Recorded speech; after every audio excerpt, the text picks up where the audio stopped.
नमस्कार, मैं हूं आलोक और आप देख रहे हैं सत्य हिंदी का न्यूज बुलेटिन। नजर डालते हैं अब तक की खबरों पर। भारतीय निर्वाचन आयोग ने हरियाणा के लिए मतदान के दिन को 1 अक्टूबर से बदलकर 5 अक्टूबर 2024 कर दिया है। अब वहां 1 अक्टूबर की जगह 5 अक्टूबर को वोटिंग होगी। वहीं अब जम्मू कश्मीर और हरियाणा के नतीजों की तारीख में भी बदलाव किया गया है। जम्मू कश्मीर चुनाव के तीसरे चरण के लिए मतदान तिथि में कोई बदलाव नहीं किया गया है, जो 1 अक्टूबर को होना है। जम्मू कश्मीर और हरियाणा दोनों के चुनाव परिणाम 8 अक्टूबर को घोषित किए जाएंगे।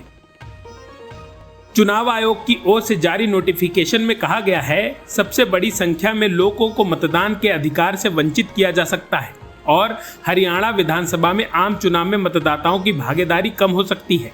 चुनाव की तारीख से पहले और बाद में छुट्टियों के कारण वोटिंग फीसदी कम होने की आशंका को लेकर बीजेपी ने चुनाव आयोग को पत्र भी लिखा था। चुनाव आयोग की ओर से जारी नोटिफिकेशन में बताया गया है कि हरियाणा में आगामी त्योहार को देखते हुए फैसला लिया गया है। पीसीआई ने कहा कि विश्नोई समुदाय के मतदान के अधिकार और परंपराओं दोनों का सम्मान करने के लिए चुनाव की तारीखों को बढ़ाया गया है।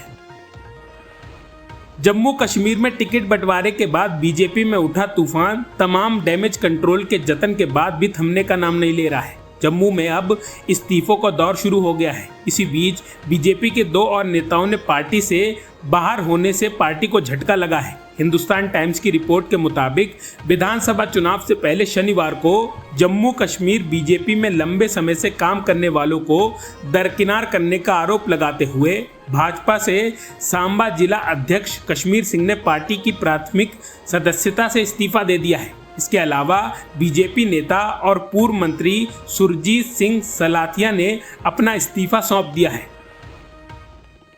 कोलकाता में ट्रेनी डॉक्टर के साथ हुए रेप और हत्या के मामले पर मुख्यमंत्री ममता बनर्जी के बयान से देश में राजनीति शुरू हो गई है। बीजेपी जहां सीएम ममता के बयान को हिंसा भड़काने वाला बता रही है, वहीं टीएमसी सांसद शत्रुघ्न सिन्हा ने अपनी पार्टी प्रमुख के बयान का बचाव किया है।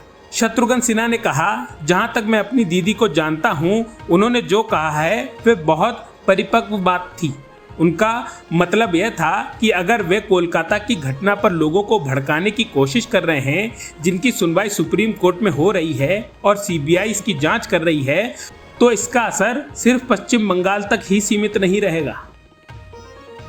टीएमसी ने केंद्र सरकार से ट्रेनी डॉक्टर के रेप केस में जल्द न्याय दिलाने और रेप केस में फांसी की सजा का कानून पास करने की मांग को लेकर पूरे पश्चिम बंगाल में आज विरोध प्रदर्शन करने का ऐलान किया है। दूसरी तरफ 1 सितंबर 2024 यानी रविवार को टीएमसी का महिला मोर्चा भी प्रदर्शन करेगा।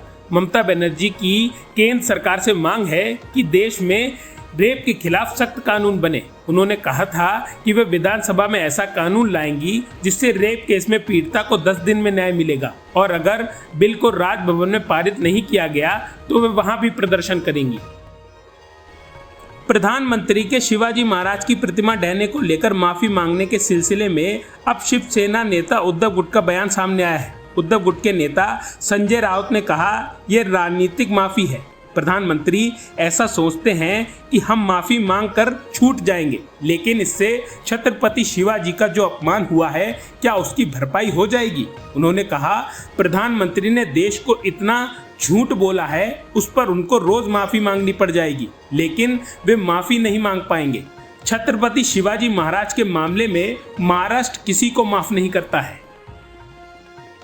महाराष्ट्र के सिंधुदुर्ग में छत्रपति शिवाजी महाराज की मूर्ति गिरने की घटना को लेकर सियासी पारा चढ़ा हुआ है। इसी बीच मुख्यमंत्री एकनाथ शिंदे ने शुक्रवार को शिवाजी महाराज की प्रतिमा को लेकर बड़ा ऐलान किया है। उन्होंने कहा कि जल्द ही राजकोट किले में छत्रपति शिवाजी महाराज की एक भव्य प्रतिमा स्थापित की जाएगी। सीएम एकनाथ शिंदे ने कहा, छत्रपति शिवाजी महाराज एक युग पुरुष हैं। वे राज्य और राष्ट्र के गौरव हैं। राजकोट किले की घटना दुर्भाग्यपूर्ण है। महाराष्ट्र सरकार और नौसेना द्वारा जल्द ही वहां फिर से एक भव्य प्रतिमा स्थापित की जाएगी। महाराष्ट्र के डिप्टी सीएम और एनसीपी प्रमुख अजित पवार ने शिवसेना नेता व मंत्री तानाजी सावंत के विवादित बयान पर टिप्पणी करने से इनकार कर दिया। पवार ने यह भी जानकारी दी है कि सीट बंटवारे पर गठबंधन के बीच पहली बैठक संपन्न हो चुकी है। जल्द ही दूसरे दौर की बैठक का आयोजन किया जाएगा। अजित पवार ने कहा, अगर किसी ने कुछ कहा है तो मैं उस पर टिप्पणी नहीं करना चाहता हूं। मैंने जन सम्मान यात्रा की शुरुआत में ही तय कर लिया था कि मैं किसी पर टिप्पणी नहीं करूंगा। अगर कोई मेरी आलोचना करता है तो मुझे इससे कोई फर्क नहीं पड़ता। मैं काम करने में विश्वास करता हूं। कांग्रेस नेता राहुल गांधी 8 सितंबर से 10 सितंबर तक अमेरिका की यात्रा पर रहेंगे। इंडियन ओवरसीज कांग्रेस के चेयरमैन सैम पित्रोदा ने यह जानकारी दी है। राहुल गांधी अमेरिका में भारतीय समुदाय के लोगों, छात्रों, शिक्षाविदों, व्यापारियों और मीडिया से मुलाकात करेंगे। इंडियन ओवरसीज कांग्रेस के चेयरमैन सैम पित्रोदा ने बताया कि राहुल गांधी 8 सितंबर को डलास और 9 और 10 सितंबर को वॉशिंगटन डीसी में रहेंगे। पित्रोदा ने कहा, जब से राहुल गांधी लोकसभा में विपक्ष के नेता बने हैं, 32 देशों में मौजूद इंडियन ओवरसीज कांग्रेस के अध्यक्ष होने के नाते मुझे भारतीय प्रवासी राजनयिकों, शिक्षाविदों, व्यापारियों, नेताओं, अंतर्राष्ट्रीय मीडिया और अन्य कई लोगों से राहुल गांधी से बातचीत करने को लेकर अनुरोध की बौछार हो गई है। असम के सीएम और झारखंड चुनाव के लिए बीजेपी के सह प्रभारी हेमंत बिस्व शर्मा ने शनिवार को न्यूज एजेंसी एएनआई से बातचीत में कहा कि अगर झारखंड मुक्ति मोर्चा घुसपैठियों के खिलाफ खड़ा होगा तो हमें कोई समस्या नहीं होगी। अगर वे ऐसा करते हैं तो हमें साथ मिलकर काम करने में कोई समस्या नहीं होगी। बीजेपी के सह प्रभारी हेमंत बिस्व शर्मा ने कहा कि अगर जेएमएम बोल देता है कि मैं तुष्टीकरण की राजनीति नहीं करता हूं और घुसपैठियों के खिलाफ हूं, तब बीजेपी को कोई आपत्ति नहीं है, क्योंकि सबका साथ और सबका विकास करने के लिए तैयार हूं। मलयालम फिल्म उद्योग को लेकर जस्टिस हेमा समिति की रिपोर्ट जारी होने के बाद मचे बवाल के बीच अभिनेता मोहनलाल पहली बार मीडिया के सामने आए। मोहनलाल ने एसोसिएशन को कुछ सदस्यों के खिलाफ सामने आए यौन दुर्व्यवहार और हमलों के आरोपों का जिक्र करते हुए कहा, अगर गलत काम करने वालों के खिलाफ सबूत हैं तो उन्हें दंडित किया जाना चाहिए। उन्होंने कहा, मैं मलयालम सिनेमा में किसी भी शक्तिशाली समूह का हिस्सा नहीं हूँ, ऐसे किसी समूह के अस्तित्व के बारे में भी नहीं जानता हूँ। उन्होंने यह भी कहा कि हेमा कमेटी की रिपोर्ट जारी करना सरकार का अच्छा फैसला है।